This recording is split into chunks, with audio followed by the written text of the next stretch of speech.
Absolutely, technology can improve or help you to do higher stocking density.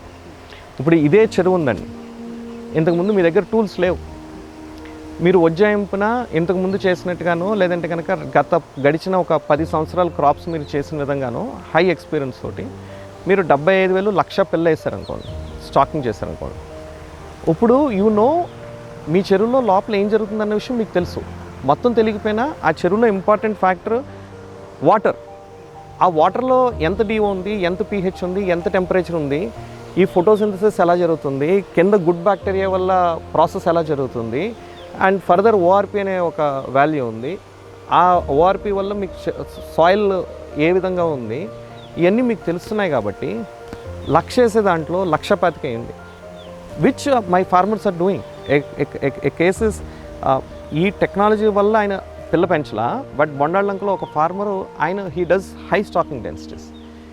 ఈయన మాకు ఒక beautiful lesson మాకు ఇచ్చారండి, చాలా beautiful lesson. I'm now going from crop to cash flows to economics. But the thing is, high crop డెన్సిటీలో మన device install చేసుకుని he started monitoring the dissolved oxygen levels. ఈ డిజాల్వ్డ్ ఆక్సిజన్ 100 కౌంట్ దాకా బాగానే ఉంటుంది, ఇంతకుముందు ఆల్రెడీ చెప్పాను. మీకు ఏమవుతుందంటే ఎప్పుడైతే ఒక షాట్కి వెళ్ళి స్టాగ్నెంట్ అయిపోయి కొంచెం కిందకి పడిపోయి స్టాగ్నెంట్ అయిపోయింది అంటే, ఫర్ ఎగ్జాంపుల్ ఎప్పుడు చూసినా 5.5 ఉంటుంది ఒక డే టైమ్ అనుకోండి, knight of course it will drop 5. So ఈ ఫార్మర్కి అర్థమైంది ఏంటంటే, నా చెరువులో ఆక్సిజన్ స్టాగ్నెంట్ అయిపోయిందంటే షింప్ పెరిగిపోయింది, దానికి ఆ లెవెల్కి మించి కొంచెం పెరిగిపోయింది. He started taking a harvest. జనరల్గా రైతులు మిడిల్ హార్వెస్ట్లు చేస్తూ ఉంటారు. కొంత సరుకుని హార్వెస్ట్ చేస్తారు, కొంత సరుకు హార్వెస్ట్ అయిపోయిన తర్వాత then he started seeing the DO is now again available.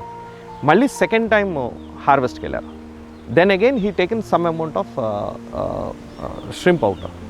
So then he did the middle harvest and then the final. ఇక్కడ మీకు ఏం జరిగిందండి, ఈ రైతు బొండాళ్ళంక రైతు మినిమం 3 హార్వెస్ట్లు చేశారు ప్రతి క్రాప్లో. 100 కౌంట్ వెళ్ళిపోయిన తర్వాత ఆ రేట్ని బట్టి. ఒకటి, మీ చెరువులో shrimp on average final outcome చూసుకుంటే number of tons sold and the rate, he got a better averaged price. Second thing ఏంటంటే, ఈ పంటలో 2 సార్లు 3 సార్లు హార్వెస్ట్ చేయడం వల్ల his cash flow increased. So ప్రతిసారి కొంత డబ్బులు అనేవి రావడం వల్ల that is the amount which he repurposed in some other ways. ఆయన ఎలా రీపర్పస్ చేస్తాను మనకు చెప్పరు, నేను చెప్పను, ఎలా చేశాను నా డబ్బులు నేను చెప్పను. But the thing is, end of the day రైతుకి చేతిలో డబ్బులు ఆడుతున్నాయి. హై స్టాకింగ్ డెన్సిటీ వేసుకుని ఇన్ఫార్మ్డ్గా కల్చర్ చేయడం వల్ల మనం ఏం చెప్తున్నాం సార్, 24/7 డిఓ ఎంత ఉంది, pH ఎంత ఉంది, టెంపరేచర్ ఎంత ఉంది, ఇవే కదా మెయిన్ పారామీటర్స్. ఈ మెయిన్ పారామీటర్స్ చూసుకుంటూ మీరు చెరువులో ఉన్న యానిమల్ ఎంత ఉన్నదనేది మీకు తెలుసు. When you correlate and do some simple 1 minute thought process, high stocking డెన్సిటీకి you can use this one for doing this kind of a cash management, harvest, and importantly దీంట్లో ఉన్న రిస్క్ని మిటిగేట్ చేసుకోవడానికి ఉపయోగపడేది మన ద హోల్ సిస్టమ్ అండి. The count 366 application with real time monitoring devices. This is how it will be useful for you in higher stocking densities actually.